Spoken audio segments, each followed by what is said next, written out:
si House Speaker Cayetano, do you think he has accountability for what's happening? Yes, he has to answer, but I do not think that corruption is...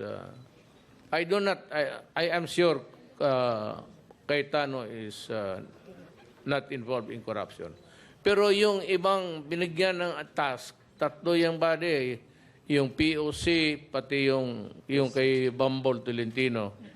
These are guys, Ramirez has been with me ever since mayor ako. He's from Davao. He used to be yung coach ng Ateneo de Davao. I got him in, and until now, he is with me. Wala akong ano sa kanya. I don't know if it is outright, how would I, lack of foresight. Yan. Yan sabi ko yung gano'n. Yung mga bagay na hindi mo makuha, mahagip ng military yan. Eventualities yung mga gano'n. So the next time na, had I known, I would have insisted, heretofore, I will insist na military to handle it. The planners in the military, not the military, not the soldier infantry. Yung planners ng military should handle it. Sir, good evening po. Sir, clarification. Yung i-form niyo po ng task force that will be composed of past co-editors, auditors, you mentioned PAOK or you meant PACC? No, PAOK. If I have to investigate, I will take in people who have retired from the COA and some lawyers, some prosecutors. Yung iba, yung mga fraternity brothers ko. Yes, sir.